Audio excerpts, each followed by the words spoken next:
अच्छांश अपनी नजरों में प्यार भरे अपने बेटे को देख रहा था, तभी उद्भव सिंह वॉशरूम का दरवाजा खोलते हैं, जिससे वो सीधा खड़ा होकर बाहर आता है और जल्दी से उद्भव सिंह की गोद से शिवाज को ले लेता है। शिवाज को कुछ समझ आता उससे पहले अच्छांश उसे अपनी बाहों में भर उसके चेहरे को चूम रहा था। खुशियों के आंसू बहते जा रहे थे। उसे होश तब आया जब शिवाज छूटने की कोशिश करते हुए रोने लगा।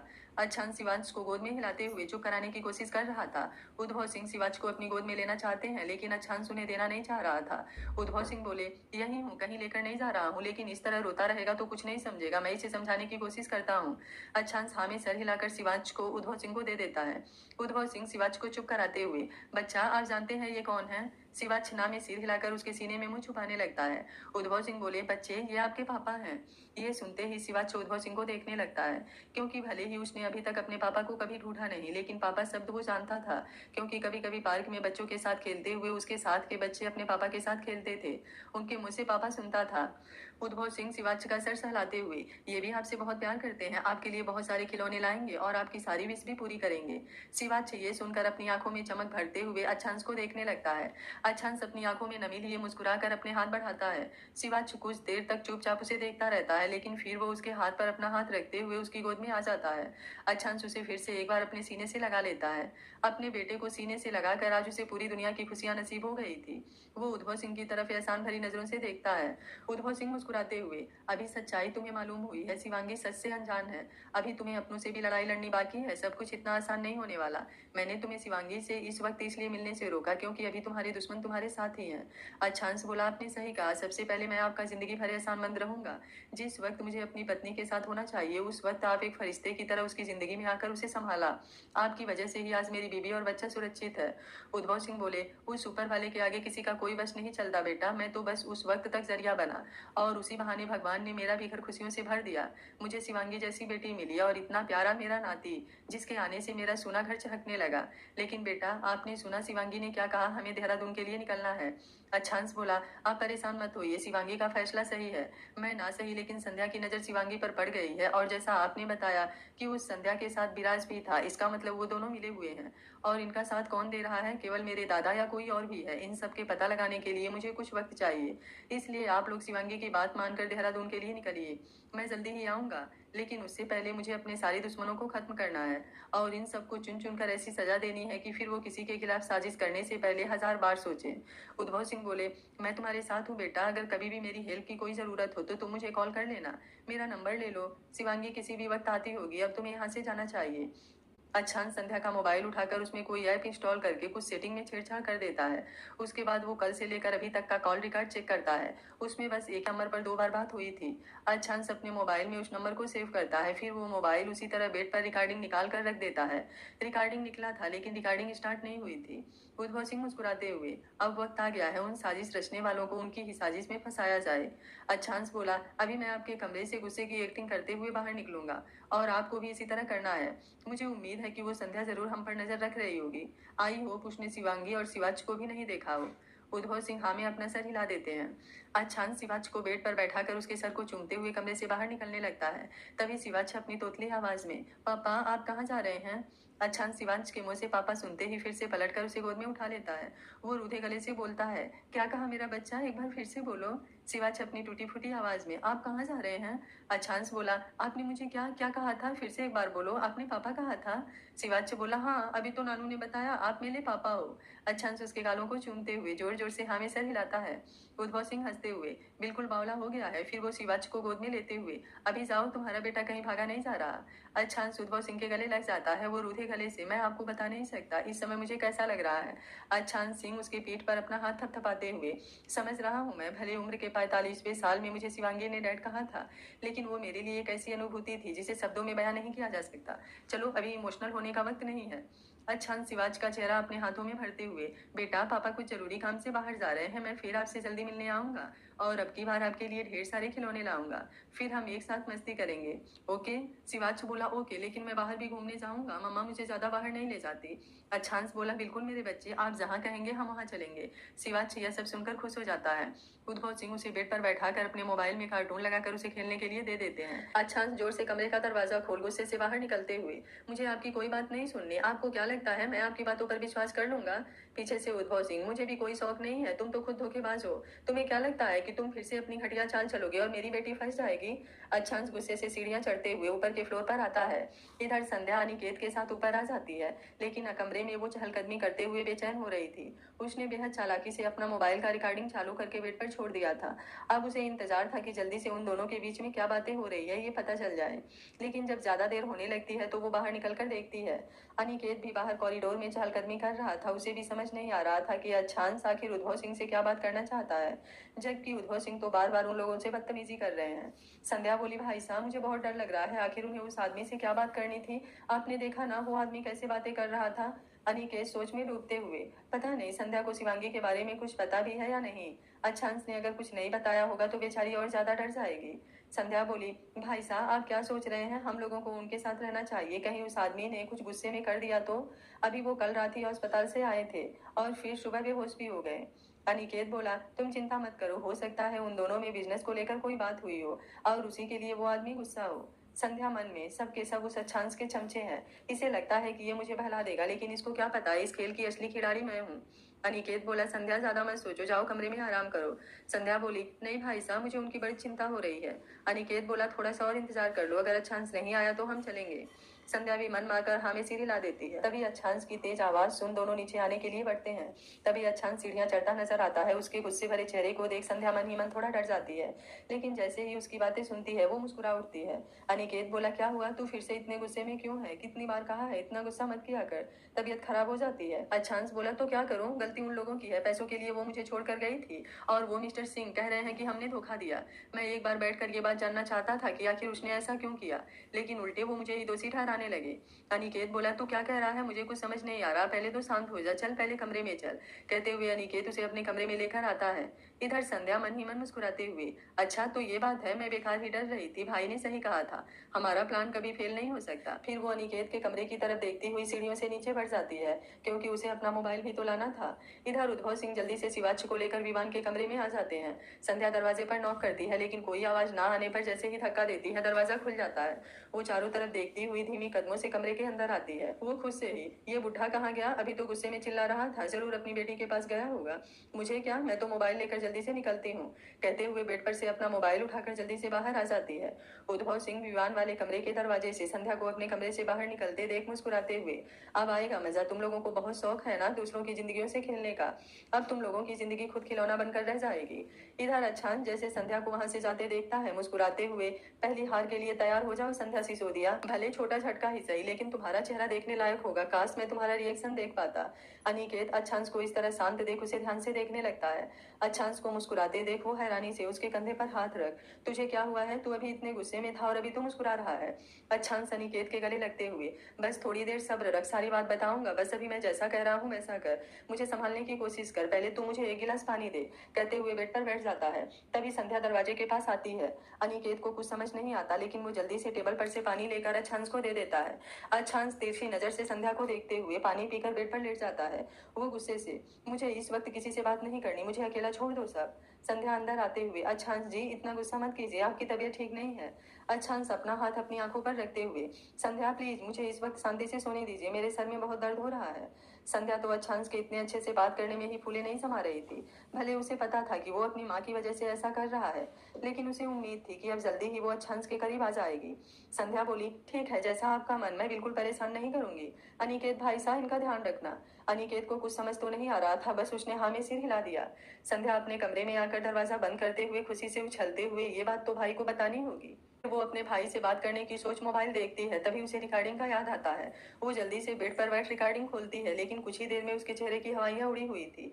वो जल्दी से सारे फोल्डर में उस रिकॉर्डिंग को ढूंढने लगती है, लेकिन उसमें कोई रिकॉर्डिंग था ही नहीं। ये देख वो गुस्से से मोबाइल जमीन पर फेंकते हुए चिल्लाने लगती है, ये कैसे हो सकता है, मैंने तो रिकॉर्डिंग ऑन किया था, फिर रिकॉर्डिंग चालू क्यों नहीं हुई, कहीं उन लोगों को मालूम तो नहीं हो गया? नहीं नहीं, मोबाइल में रिकॉर्डिंग का ऐप तो स्क्रीन पर ही निकला था। ओ गॉड, मैं इतनी बड़ी बेवकूफ कैसे कर सकती हूँ, जल्दी जल्दी में शायद मैं ऑन करना ही भूल गई। अब मैं भाई को क्या बताऊंगी? फिर उसे याद आता है कि अच्छांश गुस्से से उद्भव सिंह के पास से आया था और कुछ बातें बता रहा था। वो खुद को शांत करते हुए, अभी भी कुछ नहीं बिगड़ा है, मुझे तो मालूम ही है कि अच्छांश और उस बुढ़े में क्या बात हुई। फिर इस रिकॉर्डिंग के लिए परेशान होने की कोई जरूरत नहीं है, अब भाई से बात कर लेती हूँ। कहते हुए वो बेड से नीचे उतरकर अपना मोबाइल उठाती है। मोबाइल पटकने की वजह से पूरा स्क्रीन फूट गया था, लेकिन पूरा खराब नहीं हुआ था। अब उसे खुद पर गुस्सा आने लगता है। फिर अपना सर झटकते हुए अपने भाई को कॉल लगा देती है। कॉल उठाते ही संध्या सारी बात बताती है। उधर से गुस्से में आवाज आती है, तू बेवकूफ की बेवकूफ ही रहेगी। उस बुढ़े के होने का मतलब है कि शिवांगी भी उसी होटल में है और तूने अभी तक उसे खत्म नहीं किया। ये सुनते ही संध्या को ध्यान आता है कि वो इन सब चक्कर में शिवांगी को तो भूल ही गई थी। संध्या बोली, भाई कल तक मुझे मालूम नहीं था कि वे लोग इसी होटल में ठहरे हैं। मैं तो कल रात पार्टी में उस शिवांगी को देखा था, मुझे क्या पता था कि वो इसी होटल में है। आज सुबह होटल स्टाफ ने बताया कि अच्छांश किसी के कमरे में बेहोश हो गया है। जब वहां गई तब उस बुढ़े को देखा। उसके बाद आपको बता ही चुकी हूँ, लेकिन आप चिंता मत कीजिए, मैं पता करती हूँ कि शिवांगी किस रूम में है। उधर से आवाज आती है, तो उसके बारे में सब पता कर, तब तक मैं भी आने की तैयारी करता हूँ। बहुत छुप लिया उस अच्छांश से, अब लगता है फिर से एक बार सामने आना होगा। संध्या बोली, लेकिन भाई आपको देखकर अच्छांश को सच पता चल जाएगा। उधर से जोर से हंसने की आवाज आती है। फिर कुछ देर बाद, तुझे क्या लगता है मैं बिना प्लानिंग के आऊंगा? तूने बताया ना कि अब उसे शिवांगी के धोखे पर विश्वास हो गया है। अब इस विश्वास को और गहरा करना है, नहीं तो जल्दी ही हमारा पर्दाफाश हो जाएगा। हमें किसी भी हालात में शिवांगी और अच्छांश को मिलने नहीं देना है। संध्या बोली, ठीक है भाई, लेकिन अभी ये बात अच्छांश के दादाजी को भी बतानी होगी। आखिर हमारा सबसे बड़ा मोहरा तो वही है। उधर से हंसते हुए, बिल्कुल सही कहा, अगर वो नहीं होता तो हमारी साजिश इतनी सफल नहीं होती। संध्या बोली, अच्छा ठीक है भाई, अब मैं थोड़ा उस दादाजी के सामने भी आंसू बहा लूं। उधर से आवाज आती है, चल ठीक है। दोनों कॉल रख देते हैं। इधर अच्छांश संध्या के जाने के बाद जल्दी से उठकर बैठते हुए अनिकेत को दरवाजा लॉक करने को कहता है। अनिकेत दरवाजा लॉक करके उसके पास आते हुए, अब बताएगा तू क्या करना चाह रहा है? अच्छांश जल्दी से अनिकेत के गले लगाते हुए, आज मैं बहुत खुश हूँ, बहुत ज्यादा खुश, मैं पापा बन गया हूँ, मेरा बच्चा। उसने मुझे पापा पापा बुलाया। अनिकेत उसके कंधे को पकड़ते हुए, कहीं तू पागल तो नहीं हो गया है? तू ये क्या बोले जा रहा है? अच्छांश बोला, खुशी से पागल हो ही गया हूँ, आज तुझे बता नहीं सकता मुझे क्या मिला है। अनिकेत गुस्से से, नहीं बता सकता तो फिर इतना नौटंकी क्यों कर रहा है? मुझे अभी डॉक्टर का फोन करना होगा। तेरे दिमाग में भी कोई प्रॉब्लम तो नहीं आ गई? अच्छांश गुस्से से, चुप कर, मैं तुझसे यहाँ अपनी खुशी बांट रहा हूँ और तू उल्टा सीधा सोच रहा है। अनिकेत बोला, अच्छा, लेकिन तेरी खुशी तो मुझे समझ नहीं आ रही। अच्छांश बोला, पहले शांति से बैठ, मैं शुरू से सारी बात बताता हूँ। तुझे पता है कल लिफ्ट के बाहर जिस बच्चे से मैं टकराया था वो कौन है? अनिकेत कंफ्यूजन से अच्छांश को देखता है। अच्छांश बोला, तूने कहा था ना कि वो बच्चा मेरे जैसा दिखता है? अनिकेत याद करते हुए, हाँ कहा तो था, लेकिन अब तू ये मत कहना कि वो तेरा ही बच्चा है। अच्छांश बोला, अरे तूने तो मेरे मुंह की बात ही छीन ली, वो मेरा ही बेटा है, मेरी और शिवांगी की मोहब्बत की निशानी, मेरा बच्चा शिवाज सिंह सूर्यवंशी। अनिकेत को ऐसा लगा जैसे उसे किसी ने बिजली के झटके दे दिए हो। वो चिल्लाते हुए, तुझे होश भी है? तू क्या बोल रहा है? अच्छांश बोला, जानता हूँ तुझे विश्वास नहीं हो रहा, लेकिन यही सच है। अनिकेत अभी भी हैरानी से, लेकिन ये कैसे हो सकता है? क्या तू शिवांगी के इतने करीब? अच्छांश हाँ में सर हिलाते हुए, इसलिए तो मैं माँ को जल्दी से लेकर जाना चाहता था। उस दिन साहब को उससे मिलने के बाद मैं शहर नहीं लौटा, वहीं गांव के बाहर एक ढाबे पर रुक गया था, क्योंकि मैंने शिवांगी को 10 बजे रात को मिलने के लिए बुलाया था। शाम के वक्त जब गया तो मैं उससे मिल नहीं पाया, इसलिए कागज पर लिख कर शिवांगी को इशारा करते हुए मैंने वो कागज फूलों की झाड़ियों में गिरा दिया था। अच्छांश सारी बात अनिकेत को बताता है। अनिकेत पहले तो हैरानी से मुंह खोले उसकी सारी बातें सुन रहा था, उसके बाद वो गुस्से से वहीं बेड पर से एक पिलो उठाकर अच्छांश की पिटाई करने लगा। अच्छांश बचते हुए, यार तू ये क्या कर रहा है? अनिकेत बोला, तुझे मुझे आज याद आ रहा है अपनी शादी के बारे में बताने के लिए। साले चुपचाप शादी कर ली और अपने दोस्तों को बताया तक नहीं। बुलाना तो दूर की बात, रुक जा तू, थोड़ी देर में बाकी चारों भी आते ही होंगे। आज मैं तेरा कचूमर निकालूंगा, फिर वो चारों आज तेरी बारात निकालेंगे। अच्छांश बचते हुए, यार बताने का टाइम कहाँ मिला, मैंने सोचा था कि एक बार सब सही हो जाए तो तुम लोगों को बता दूंगा, लेकिन उससे पहले ही, कहते हुए फिर से वो उदास हो जाता है। अनिकेत भी फिर से सारी बातें याद करते हुए तकिया फेंक अच्छांश का हाथ पकड़, आई एम सॉरी यार, मेरा इरादा तेरा दिल दुखाने का नहीं था। जानता हूँ वो बहुत कड़वी याद है, और उस दिन आंटी ने तेरी शादी के बारे में बताया था, लेकिन जब तेरे कमरे में आए तब तक तू बेहोश हो गया था, उसके बाद हमारे ध्यान से ही निकल गया। अच्छांश बोला, मुझे तुम्हें और कुछ और भी बताना है। शिवांगी के बारे में जो भी उसकी फैमिली ने बताया था वो सब झूठ है, मुझे सच का पता चल गया है। कहते हुए वो धीरे धीरे सारी बातें बताता है, कैसे उसके दादा ने चाल चली और शिवांगी को उससे दूर कर दिया। अनिकेत बोला, यार भरोसा नहीं हो रहा, तेरे अपने सगे दादा ऐसा कर सकते हैं? कहीं तुझे कोई गलतफहमी तो नहीं हो रही? कहीं उद्भव सिंह और शिवांगी फिर से कोई चाल तो नहीं चल रहे?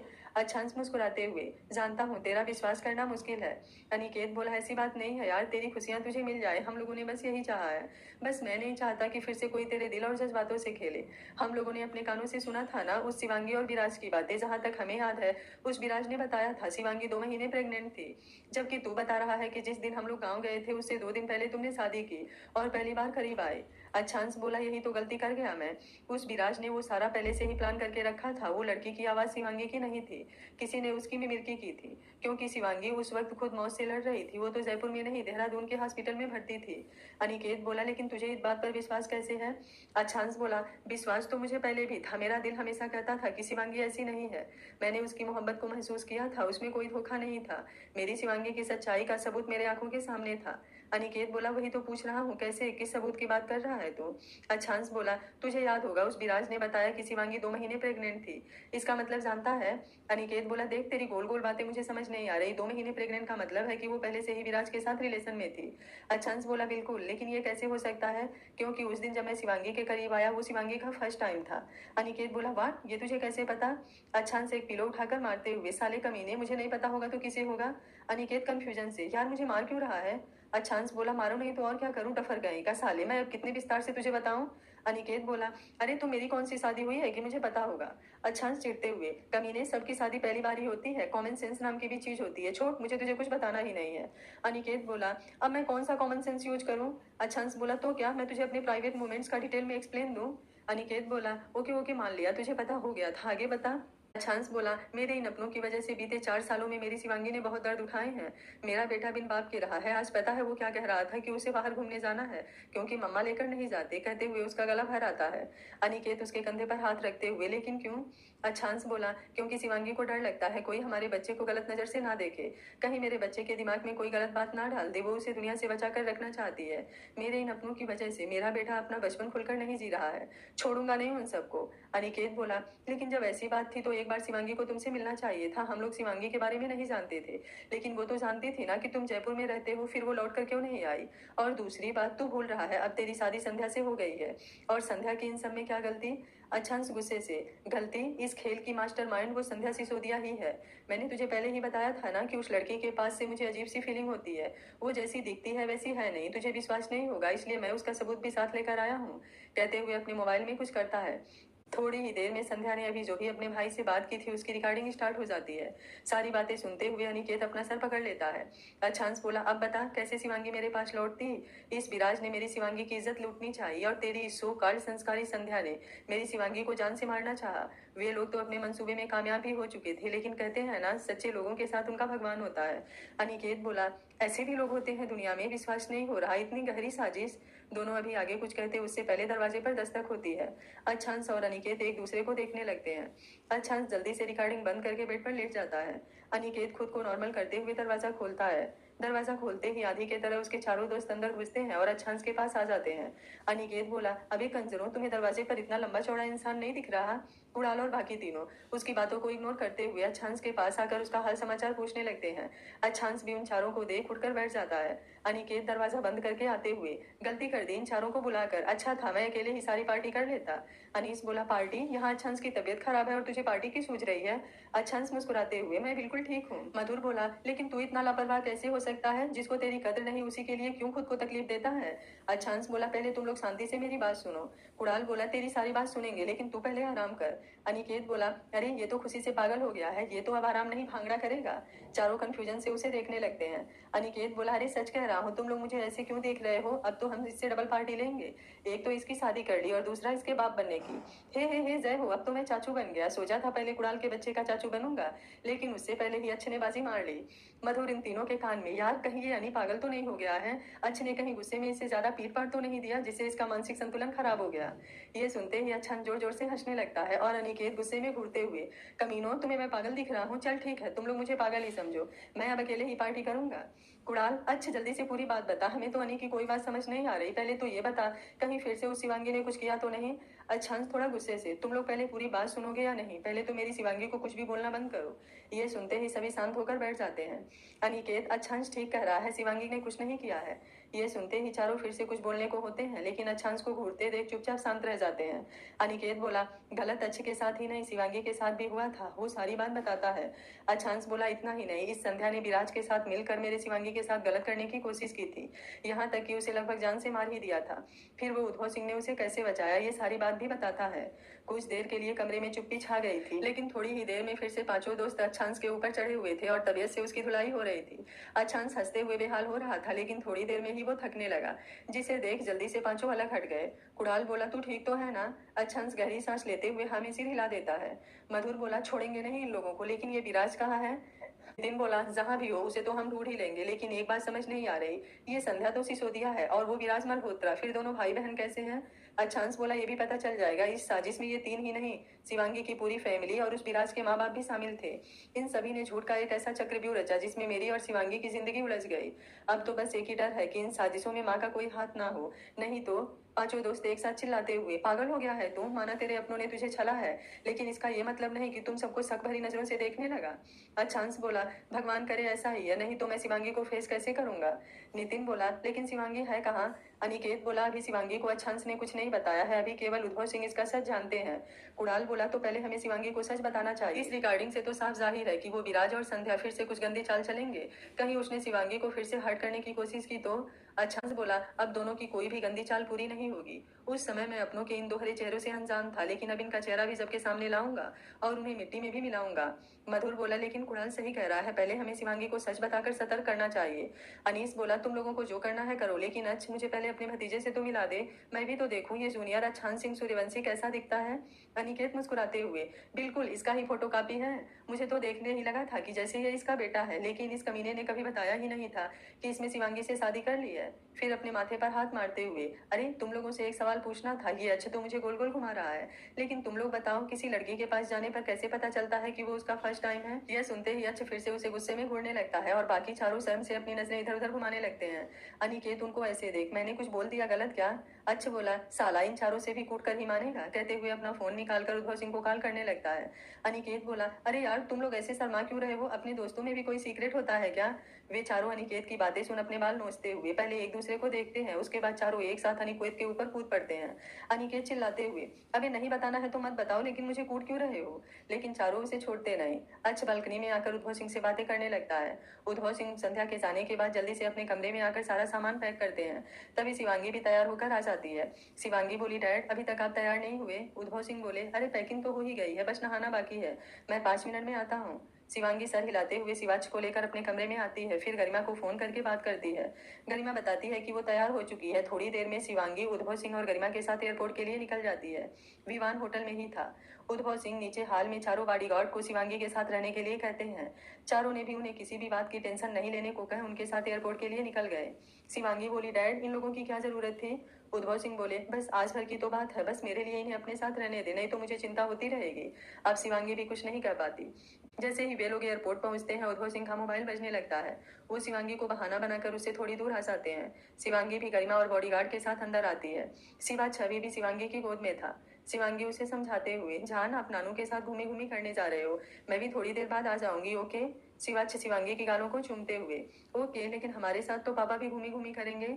शिवांगी जैसे ही उसके मुंह से पापा सुनती है, वो शॉक्ड होकर शिवाच को देखने लगती है। तभी पीछे से उद्भव सिंह शिवाच को अपनी गोद में लेते हुए, क्या हुआ? शिवांगी होश में आते हुए अपना सर नामे हिला देती है। उद्भव सिंह उससे कुछ पूछ पाते उससे पहले ही वो बाथरूम की तरफ बढ़ जाती है। उसके दिमाग में बस एक ही शब्द घूम रहे थे, पापा।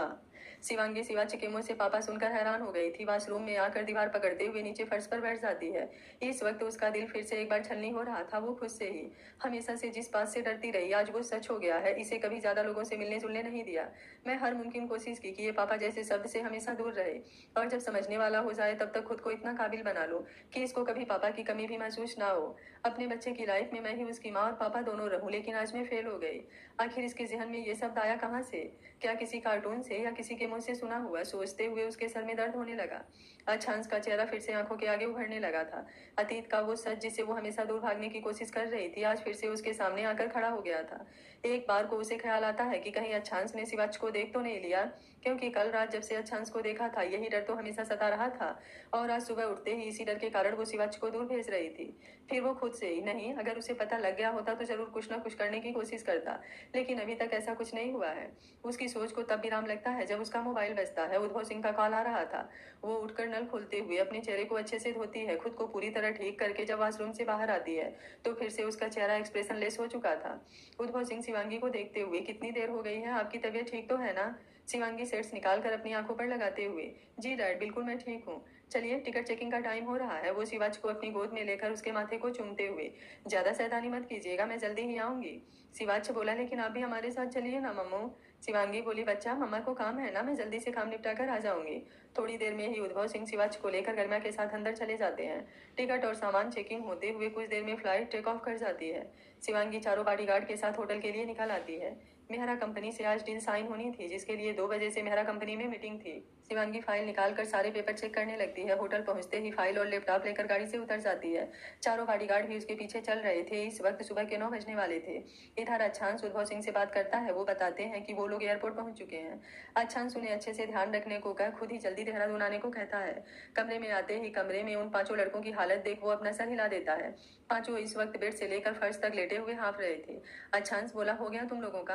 अनिकेत चिढ़ते हुए, क्या हो गया साले, तुम लोग आज बात बात पर केवल मुझे कूट रहे हो, ऐसे भी क्या पूछ लिया है, नहीं बताना है तो मना कर देते। कुणाल बोला, अच्छा यार ये हम लोगों के साथ ही पढ़ा है ना, फिर ये इतना बेवकूफ कैसे निकल गया? अनिकेत बोला, हाँ हाँ दिमाग तो तुम लोगों के पास है, मैं तो हूँ ही डफर। अच्छा उसे बेड पर उठाकर बैठाते हुए, तू काम ही ऐसा क्यों करता है कि तुझे कूटना पड़े बेवकूफ। अनिकेत बोला, तुम लोगों की शादी हो गई है तो बहुत उछल रहे हो, मैं भी अब जल्दी ही शादी करूंगा और मुझे भी पता हो जाएगा, तब तुम लोगों को बताऊंगा। सभी उसकी बात सुनकर मुस्कुराने लगते हैं। अच्छा बोला, मतलब तू शादी करने के लिए तैयार है? अनिकेत बोला, हाँ तो मैं भी इस धरती पर रहने वाला ही आदमी हूँ, क्या मेरे अंदर दिल नहीं है? अनीस बोला, लेकिन तू तो कहता था शादी ही नहीं करेगा। अनिकेत बोला, हाँ तो बस उसकी कुछ वजह थी, लेकिन अब मुझे समझ आ रहा है कि शादी कर लेनी चाहिए, नहीं तो बहुत सी बातें पता ही नहीं चलती। अच्छा बोला, तो उसके लिए शादी करने की क्या जरूरत है? एक बार अपने मोबाइल में गूगल पर सर्च कर ले, तेरे सारे सवालों के जवाब मिल जाएंगे। अनिकेत चिल्लाते हुए, साले ये बात पहले नहीं बता सकता था, मेरी इतनी कुटाई करनी जरूरी थी? मधुर बोला, लग रहा है तू एक बार और पिटेगा। अनिकेत बोला, मुझे ढोल समझकर बजाना बंद करो, मैं नहीं कह रहा कुछ भी, कहते हुए अपने मुंह पर उंगली रख लेता है। नितिन बोला, अरे यार इन सब चक्करों में हम अपने भतीजे से मिलना भूल गए। अच्छा चलना जल्दी, मुझे देखना है तेरे बेटे को, वैसे नाम क्या रखा है? अच्छा मुस्कुराते हुए, शिवाच सिंह सूर्यवंशी, लेकिन अभी तुम लोग नहीं मिल पाओगे, वो यहाँ से जा चुका है। सभी एक साथ चिल्लाते हुए, वाट? अच्छांश बोला, शिवांगी ने उसे उद्भव अंकल के साथ देहरादून भेज दिया है, अभी उनसे ही बात कर रहा था। सभी बोले, लेकिन क्यों? अच्छांश बोला, क्योंकि शिवांगी को डर है कि मैं कहीं शिवाज को चोट ना पहुंचा दूं। उसे ये बात बोलने में बहुत दर्द महसूस हो रहा था। कुणाल बोला, शिवांगी ऐसा सोच भी कैसे सकती है, कोई अपने बच्चे को भी भला? अच्छांश बोला, इसमें शिवांगी की गलती नहीं है, उनके साथ जो हुआ है ऐसी सिचुएशन में उनका ऐसा सोचना बिल्कुल सही है। मधुर बोला, तो तुझे शिवांगी से बात करनी चाहिए थी। जब तक सारी बातें क्लियर नहीं करेगा उसे कैसे पता चलेगा कि तूने कुछ नहीं किया है? तुझे रोकना चाहिए था ना। बाकी सभी भी उसकी हाँ में हाँ मिलाते हैं। अच्छांश बोला, लेकिन मैं रोकना नहीं चाहता था, मैं खुद अभी अपने बच्चे को इन सब से दूर रखना चाहता हूँ, क्योंकि अभी भी हमारे साथ वो संध्या है। सभी सोचते हुए, ये तो तू सही कह रहा है। कुणाल बोला, क्या संध्या ने शिवाच को देखा है? अनिकेत बोला, कल लिफ्ट से टकराते वक्त देखा था, लेकिन उसे पता नहीं कि वो बच्चा शिवांगी और अच्छे का बेटा है। कल रात शिवांगी उसे पार्टी में लेकर नहीं आई थी। कुणाल बोला, ये हमारे लिए अच्छी बात है, नहीं तो सच में जब ये संध्या शिवांगी के मारने के पीछे नहीं हटी तो छोटे से बच्चे को अपने रास्ते से हटाने के लिए क्या नहीं करेगी? अनिकेत बोला, लेकिन अब हम लोग करेंगे क्या? इस संध्या से तेरी शादी हो चुकी है, अगर तू कुछ भी करता है तो तेरी प्रॉपर्टी हड़पने के लिए इस बात का फायदा उठा सकती है।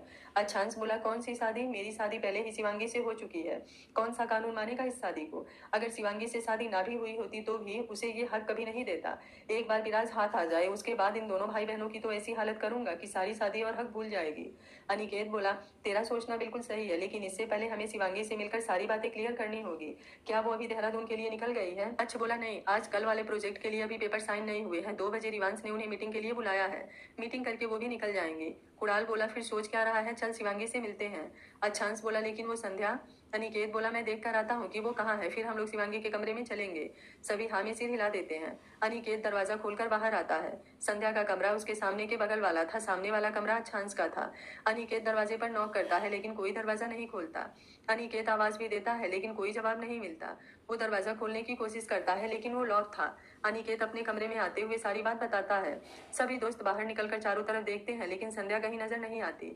यहाँ संध्या विराज से बात करने के बाद दादाजी से बात करती है, फिर नहा धोकर तैयार होती है। उसके बाद वो शिवांगी का कमरा पता लगाने के लिए नीचे रिसेप्शन पर जाती है, लेकिन उसे कोई भी डिटेल वहां नहीं मिलती। वो फिर से शिवांगी वाले फ्लोर पर आती है, शिवांगी का कमरा ढूंढने लगती है। उसे इतना तो पता था कि उद्भव सिंह इस फ्लोर पर है, तो शिवांगी का कमरा भी यहीं आसपास होगा। सभी दरवाजे को खटखटा कर चेक कर रही थी, तभी वो विवान वाला कमरा भी नॉक करती है। विवान लैपटॉप पर अपना वर्क देख रहा था, दरवाजे पर दस्तक की आवाज से दरवाजा खोलता है। सामने संध्या को देख थोड़ा कंफ्यूज हो जाता है, क्योंकि विवान कल रात उसे पार्टी में देखा था। संध्या भी उसे पहचान जाती है। वो मुस्कुराते हुए, मुझे मिस शिवांगी से मिलना था, कल रात उनसे पार्टी में अच्छे से बात नहीं हुई, मुझे पता लगा है कि वो भी इसी होटल में है, इसलिए सोचा कि मुलाकात कर लो। विवान बोला, लेकिन मैम यहाँ नहीं है। संध्या बोली, वाट, ये कैसे हो सकता है? विवान उसके इस तरह तेज बोलने पर उसे अजीब नजरों से देखने लगता है। संध्या जल्दी से खुद को संभालते हुए, नहीं, मेरे कहने का मतलब था कि आप तो उनके साथ ही थे, तो आप तो यहाँ हैं। विवान बोला, जी लेकिन मैम कुछ काम से बाहर गई हैं। अगर आपको उनसे मिलना है तो आप अपना नाम बता दीजिए, मैं उन्हें बता दूंगा। संध्या बोली, नहीं ऐसी भी कोई बात नहीं है, चलिए मैं खुद उनका इंतजार कर लेती हूँ, अभी मुझे भी कुछ काम है, कहते हुए सीढ़ियों की तरफ बरसाती है। विवान भी अपने कमरे का दरवाजा बंद करते हुए, अजीब औरत है, कल पार्टी में तो एक बार भी मैम से नहीं मिली और आज यहाँ होटल में मिलना है। फिर अपना सर झटकते हुए वो अपने काम में लग जाता है। इधर संध्या को सोचते हुए फिर से नीचे रिसेप्शन एरिया में आ जाती है। वो वहीं सोफे पर बैठकर शिवांगी का इंतजार करने लगती है। वो सोचती है कि अच्छांश की तबीयत ठीक नहीं है तो अनिकेत और अच्छांश तो नीचे आने से रहे, वो शिवांगी को यहीं पर रोक कर उसे डराने की कोशिश करेगी। इधर सभी दोस्त संध्या के न मिलने से थोड़ा सोच में पड़ जाते हैं। नितिन बोला, कहीं उसे सच तो नहीं मालूम हो गया और वो पहले ही भाग गई। मधुर बोला, इतनी जल्दी भागने वालों में से तो नहीं है, जरूर कोई और प्लान बना रही है। अनिकेत बोला, एक काम करता हूँ, मैं उसे कॉल करके पूछता हूँ। सबको अनिकेत की बात ठीक लगती है। अनिकेत संध्या को कॉल करता है। संध्या नीचे सोफे पर बैठी हुई थी। अनिकेत का कॉल देख चिढ़ते हुए कॉल रिसीव करती है। अनिकेत बोला, संध्या कहाँ हो तुम? वो अच्छांश कह रहा है कि उसकी तबीयत ठीक नहीं है तो मैं और तुम कहीं घुमाते हैं। संध्या ये सुनते ही हड़बड़ाते हुए, नहीं भाई साहब उसकी कोई जरूरत नहीं है, मुझे भी कल रात से बहुत थकान हो रही है, अच्छे से नींद नहीं आई, इसलिए मैं आज कमरे में ही आराम करूंगी, आप चिंता ना करें, आप और अच्छांश जी भी आराम कीजिए। अनिकेत बोला, ओके लेकिन तुम सच में घूमने नहीं जाना चाहती? संध्या बोली, नहीं भाई साहब उनकी तबीयत ठीक नहीं है तो मुझे भी मन नहीं लगेगा। अनिकेत बोला, वो तो है, चलो ठीक है तुम आराम करो, कोई भी जरूरत हो तो कॉल कर देना। कॉल रखने के बाद अनिकेत सबकी तरफ देखता है। सब एक साथ कमरे में तो वो है नहीं, लेकिन वो झूठ क्यों बोल रही है? अच्छांश को सोचते हुए जल्दी से कमरे से बाहर भागता है। बाकी सब भी उसके पीछे आते हैं। अच्छांश सीढ़ियां उतरते हुए शिवांगी के कमरे के बाहर आता है, लेकिन उसका दरवाजा लॉक देख सांस लेता है। बाकी सभी उसे ऐसे देख पहले कुछ समझ नहीं पाए, लेकिन फिर अनिकेत बताता है कि शिवांगी इसी फ्लोर पर है, तो सबको समझ आ जाता है कि जरूर अच्छांश को डर लगा था कि कहीं संध्या शिवांगी के साथ तो नहीं। अच्छांश सबके साथ फिर ऊपर आता है। कुणाल बोला, लेकिन शिवांगी कहाँ है? अच्छांश बोला, मैं भूल गया था, वो उन लोगों को एयरपोर्ट छोड़ने गई है। चलो तब तक मैं सबको फ्रेश होकर ब्रेकफास्ट कर लूँ, आई होप शिवांगी हमारी बात सुनने के लिए तैयार हो जाए। सभी बोले, जरूर तैयार होगी, उसे हम लोगों की बात सुननी ही होगी। सभी दोस्त अच्छांश और अनिकेत के कमरे में जाकर फ्रेश होकर तैयार होते हैं। फिर एक साथ बैठकर ब्रेकफास्ट मंगवा कर ब्रेकफास्ट करते हैं। अच्छांश अपनी दवाइयाँ लेते हुए, क्या सच में मुझे शिवांगी से मिलना चाहिए? अब तो इस जिंदगी का भी कोई ठिकाना नहीं है। मधुर उसे इस तरह सोचते देख कंधे पर हाथ रखते हुए, क्या सोच रहे हो? अच्छा, दवा खाते हुए, कुछ नहीं, सोच रहा हूँ जिस समय उस भगवान से अपने लिए मौत मांग रहा था उसने मेरी सुनी नहीं, और आज जब जीना चाह रहा हूँ तो। मधुर बोला, कुछ नहीं हुआ है तुझे और ना ही कुछ होगा, इसलिए ये नेगेटिव बातें सोचना बंद कर, पहले खुद को तुम इतना मजबूत कर, सबसे बड़ी शक्ति आत्मशक्ति होती है। वैसे भी डॉक्टर ने बताया है ना कि सब ठीक हो जाएगा। तू बस पॉजिटिव सोच, तुझे अपने शिवांगी के साथ, अपने बच्चे के साथ बहुत जीना है। तू ये सोच कि अब तू ही शिवांगी की जिंदगी है, क्या उसकी जिंदगी के लिए भी तू उम्मीद नहीं रखेगा? अच्छांश मुस्कुराते हुए, उसके लिए तो कुछ भी करूंगा, तू सही कह रहा है, अगर मुझे कुछ हुआ तो फिर से शिवांगी की जिंदगी में अंधेरा छा जाएगा, जो मैं कभी नहीं होने दूंगा। सभी दोस्त एक साथ अच्छांश के गले लगते हुए, बिल्कुल तुझे उम्मीद नहीं छोड़नी है, तेरा संघर्ष इस कैंसर को भी मात देगा। नितिन बोला, चल अब ये बताओ कि आगे क्या करना है? शिवांगी को बताएंगे, लेकिन उन लोगों का क्या करना है जिनकी वजह से आज इतना सारा रायता फैला है? अच्छा बोला, जहां तक मैं सोच रहा हूँ संध्या ने जयपुर फोन करके मेरे दादाजी को भी बता दिया होगा। अनिकेत बोला, अगर उसने वहां बात की है तो तेरे मोबाइल में रिकॉर्डिंग हो गई होगी। अच्छा बोला, हाँ ये तो मैं भूल ही गया था, कहते हुए अपना मोबाइल खोलकर देखता है, जिसमें संध्या और राघवेंद्र सिंह की बातें भी रिकॉर्ड हो गई थी। आगे क्या होगा इस कहानी में जानने के लिए देखते रहिए कहानी का अगला भाग। अगर आपको कहानी अच्छी लग रही है तो वीडियो को लाइक, शेयर एंड चैनल को सब्सक्राइब कर लीजिएगा। थैंक यू फॉर वॉचिंग, मिलते हैं कहानी के अगले भाग में।